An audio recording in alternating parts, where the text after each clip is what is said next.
Okay, so Olga has been very helpful. So what we're going to do is now we're going to try to recreate the conversation that we would have if it was a one-on-one situation. Okay? So I will tell you, I will share with Olga's permission. Olga is studying chemical engineering. Her motivated skills are preparing presentations, analysis of results, preparing and developing experiments, communication and languages. Her interests are creative, investigative, enterprising. Her major traits are assertive, experiencing, and self-contained. She likes to work in a confident and ambitious manner. She works with others. She can be skeptical and friendly. She is also competitive and assertive. In the way she likes to think, she is imaginative, adventurous, and detached. Olga believes that she is robust when dealing with pressure. She is content and calm. And her values, she values challenge, values independence, adventure, and competition. Okay? So this obviously will be slightly different if we were talking one-on-one, because I certainly have no intention to embarrass you or put you in a difficult position. So the first thing we come up with is preparing presentations. Okay? So I would say to you, first of all, preparing presentations is not exactly a skill. Let's break that down. Okay?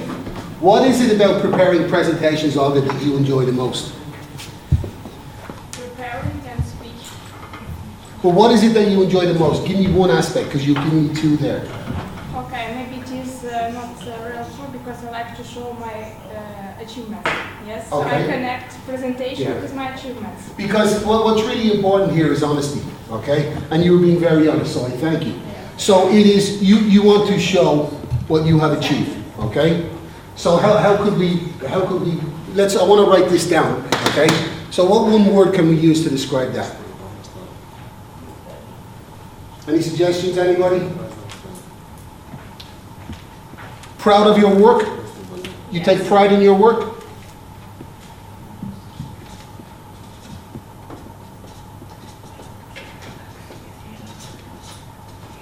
Now this tells us a lot about you, but we will come back to that then, okay?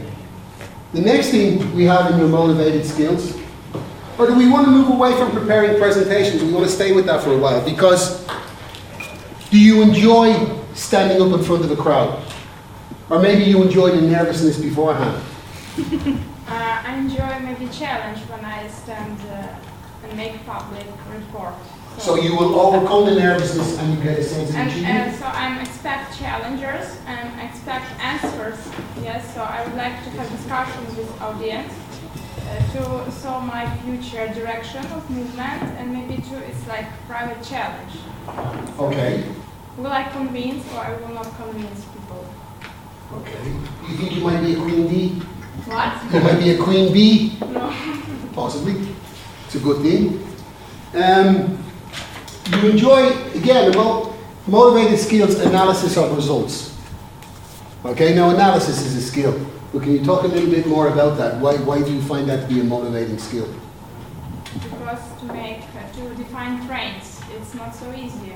One thing, when you receive results, yes, everybody can find. So if I plant potato, I will receive potato, yes. But to analyze, right, I have such potato, but not smaller, not bigger. So it's maybe logic, so physical, chemical background of this planting process. So it's deep analyzing, and I think it should be mental skills to make such analysis.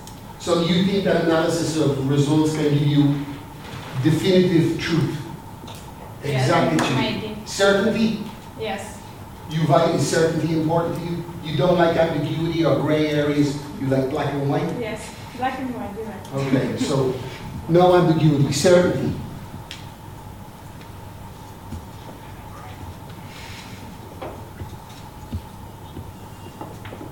Also, as an extension of pride of work, the pride in your work. When you have pride in your work, it is natural that you would expect recognition also. Yes. Because recognition is reaffirming. It affirms what we have done and it gives us more energy to move forward. So recognition is important for you also. I agree.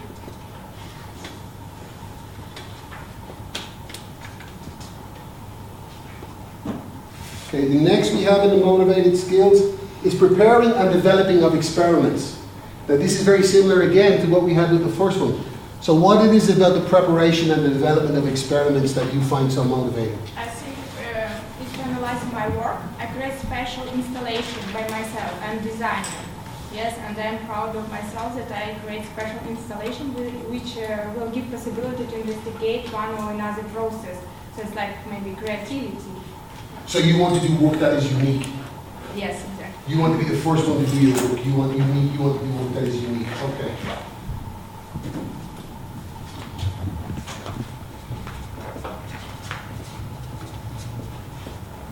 Now, so far, like I wouldn't say this in a conversation, but so far what I'm seeing here is screaming research, a career of research.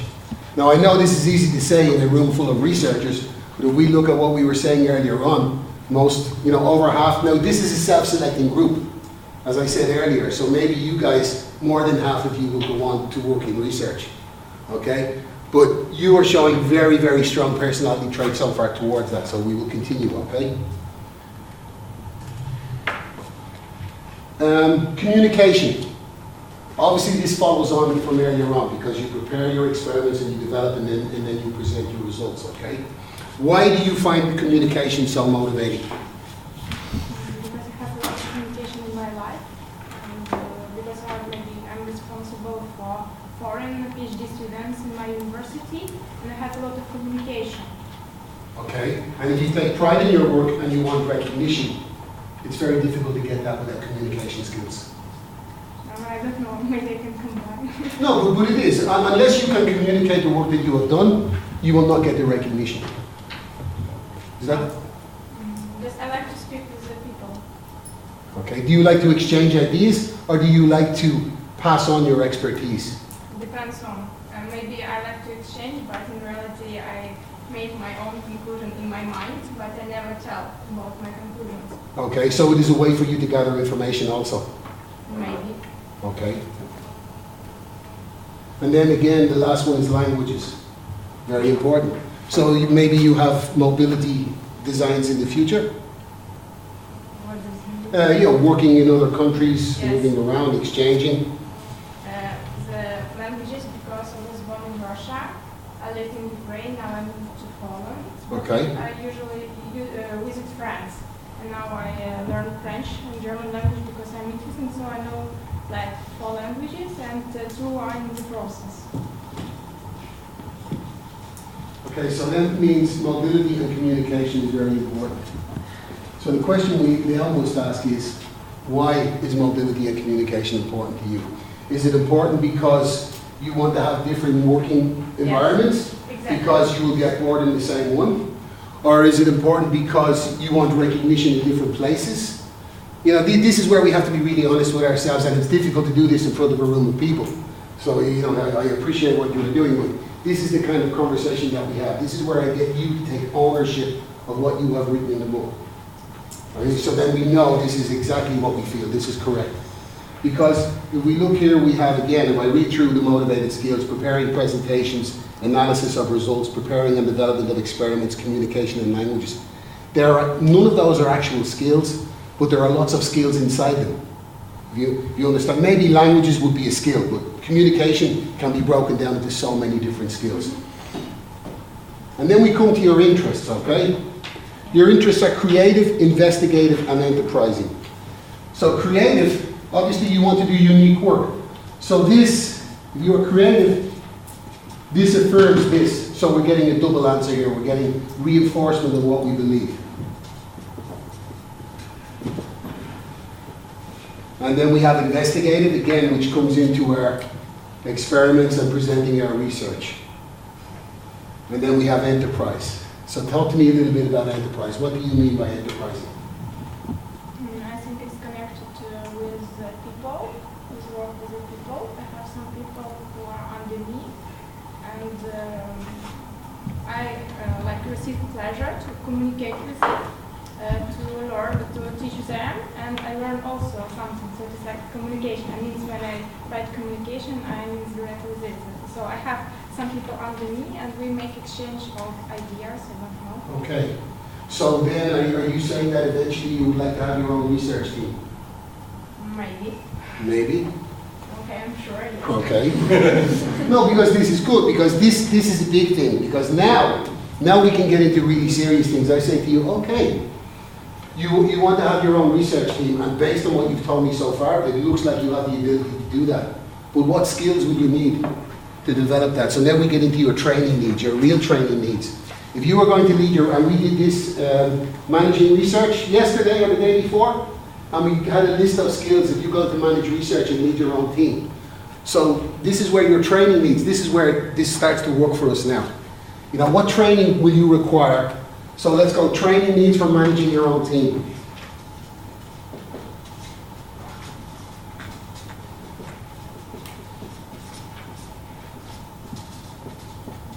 Excuse my handwriting. Now, there's a whole list of competencies required for managing a team, but it is very easy for you to get that list. Some of them you will already have them, but now when you go to look for training, you have something that is directly relevant to your future. So when you go to the training, you are more motivated and you know what you are looking for. Okay? So then we have the major traits. You're assertive. Again, this is reaffirmation. If you're going to lead a team, it helps to be assertive. Because not only, sometimes if you have good people, you don't need to be assertive with them. But if you're managing a team, you have to be assertive with people outside the team because you have to protect your team. Yes. Okay, so again, your personality works in well with that. Experiencing. Again, we are seeing consistencies again. Creativity, experiencing, open to new ideas. So when I say to you, how does experiencing and open to new ideas fit in with the career of a chemical engineer? What would you say to me? Maybe to find new process. New process. Okay, so now you're looking to do serious. You are very ambitious. This is excellent. So you want to find new processes. No, maybe optimization of whole process will be better. Don't pull back, don't pull back. Okay, new processes.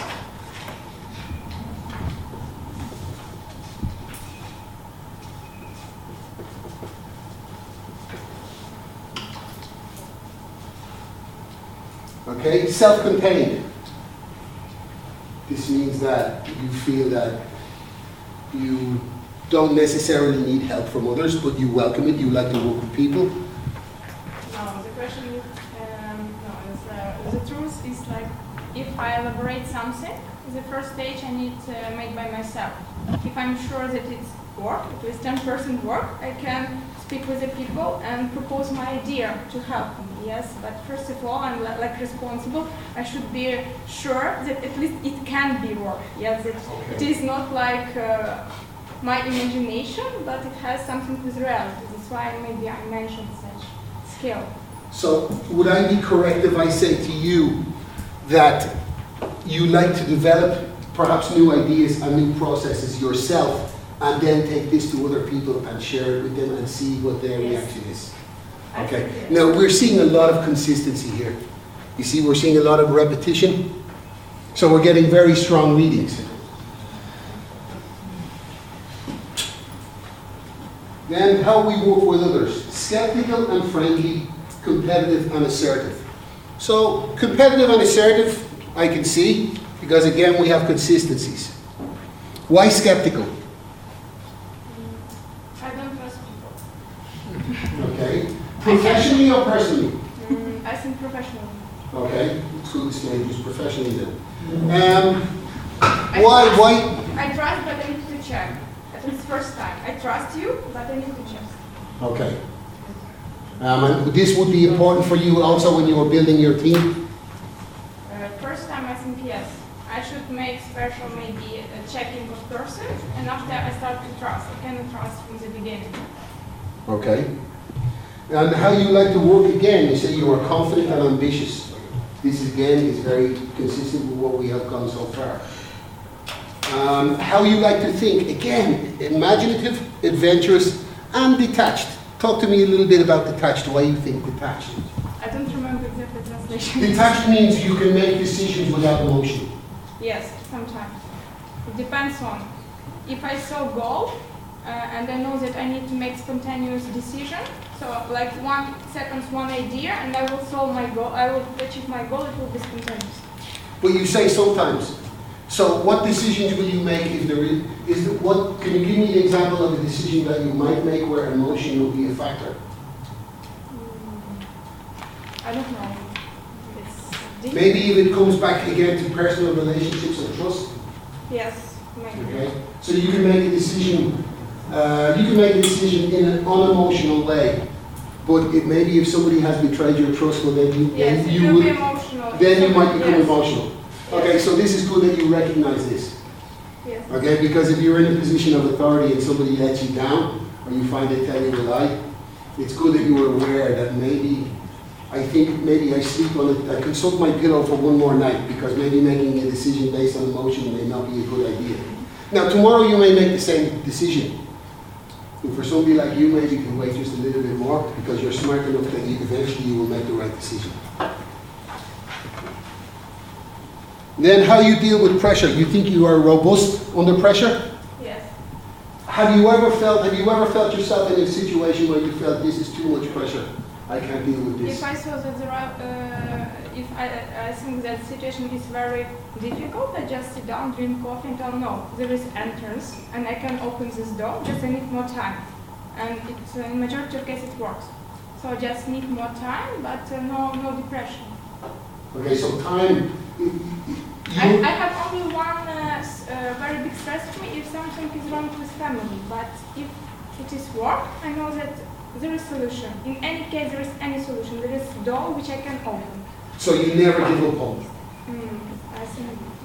Okay, this reminds me, I lived in Miami many years ago, and in Miami there used to be a big airline called Eastern Airlines, and they were one of the biggest carriers in the United States, and their central hub was in Miami. And they used to run pilot training programs for Latin American pilots. And part of the training program was they would put them in a cockpit and they would simulate the flying. And little by little, the guys in the control room would start to make things go wrong to see how the pilots would respond under pressure. Because there was, if you made a mistake in these tests, you basically wouldn't get your license. You'd probably have to go back for 2 years and start your training all over again. So there was a lot of pressure on the pilots going in the room. So they would build the pressure little by little. And occasionally, when the pressure got too much, maybe twice a year, the guys would just stop everything and start to pray. They would start to bless themselves. They would just give up, you know? It's connects the pressure at the work. I don't accept like a pressure. It's like experience, yes? And I don't accept bad situation at work like it is end the life or something like this. So I'm not vulnerable for such pressure. It is, I accept everything like it is experience. Bad or good, it is experience. And nevertheless, I have this experience and I will make my work, take it into consideration this result. Yes, if plan A doesn't work, I have bad D and till that. So if not today, tomorrow. If not tomorrow, maybe day after tomorrow. So it's not real pressure. Okay. Well, what we have here already would suggest to me that you are the type of person who maybe would welcome pressure because it's an opportunity for you to shine, for you to demonstrate, I can overcome this pressure and look what I did. Would that be fair or no? Yeah, I'm sorry, can you repeat? Yeah, if you were in a pressure environment, that sometimes you would welcome it because it is an opportunity for you to achieve under pressure. So then you can show that you can work under pressure. Do you welcome pressure? I can work under pressure. Do you work better with pressure or without pressure? With pressure. This is what I'm thinking. So you work better with pressure, so you enjoy Yes. pressure. What kind of pressure do you enjoy most? Do you enjoy pressure from a supervisor? Do you enjoy pressure of expectations of colleagues? Of competition. Competition. Yes.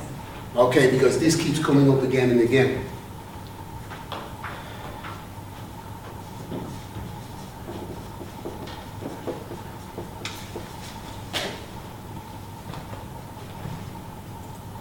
And then we come to values. We have challenge, independence, adventure, moral values, and competition. Again, we have a lot of consistency. The one thing that jumps out here that is slightly different is moral values. In a work context, what do you mean by moral values? Because I like fair games. Yes, we are competitors, but games should be fair. Within the rules. Yes, No with the cheating. rules. no cheating, yes, because unfortunately in our lives there are a lot of cheating. I think it's not fair. So if you are a strong person, you should play, and the strongest person will win, yes. But if it is cheating, it's like, I don't know, I don't respect the person. Okay. And what about if you were in a strong competition and maybe you have an opportunity for a slight advantage and nobody will know? Would you take that advantage? Depends on if it's okay with my moral level. So if I don't betray this, it can be. But if it connects with personality and I should betray a person who are close to me, never. Okay. So based on what we have done here and what we have up here, what I am seeing is somebody who probably will go into industry because that's where the real competition is. Would that be correct? Maybe. Maybe. I didn't take decisions, I'm here. No, so we're exploring it, okay?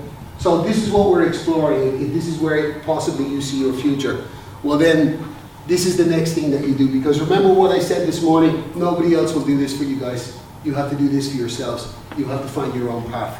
Because you are all very well educated, and again, you're a self-selecting group. So pretty much everybody in this room, if you set your mind on doing something and you do it the right way, you will achieve what you want. Of course, life can, trip us up sometimes, but outside of the accidents of life, this is important. So the next thing that you would look at in this stage of your development, Olga, is your training needs. Because nearly everything that we have is pointing you towards probably private industry and private research, because there is great pressure there. Because there's a lot of money there, but with money comes expectation. And I think this is what you enjoy. You want the expectation because you want to meet the expectation. Would this be fair to say? Yeah. Okay? So then you need to go and talk to your career advisor. And you say to your career advisor, if this is where I want to go, and these are my current skills, what other skills do I need? If there is open research days where you have an opportunity to interact with industry researchers, talk to them about their experience. Ask them about what research skills they have, about what management skills they have, and more importantly, what soft skills they have. One of the things that we spoke about in the last 2 days was lots and lots of companies now hire researchers, okay? But the companies that hire a lot of researchers, ordinary companies will maybe hire one researcher this year, maybe they hire another researcher in 2 years.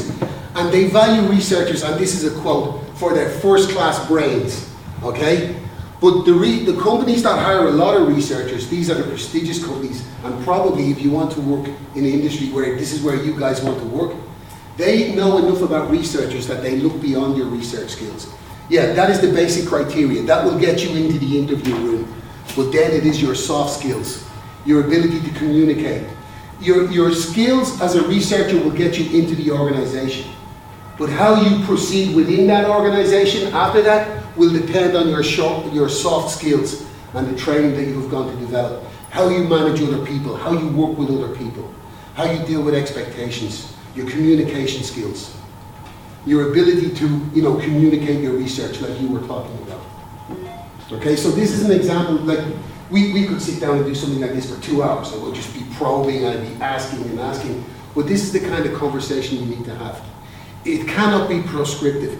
The reason for my questions is, I do this so much that I could talk with somebody for maybe 30 minutes and I could almost tell you what happens next, okay? But I must hear the answer from you, because when you say it, you take ownership of it. It then becomes yours. You take responsibility. Okay, so this, like when you look at that big wheel we saw this morning, you say, where do you start? This is where we start. This is it. Is there any questions, guys, before we finish up? Because as I said, we only have one volunteer, so we're going to finish early. So do we have any questions about this?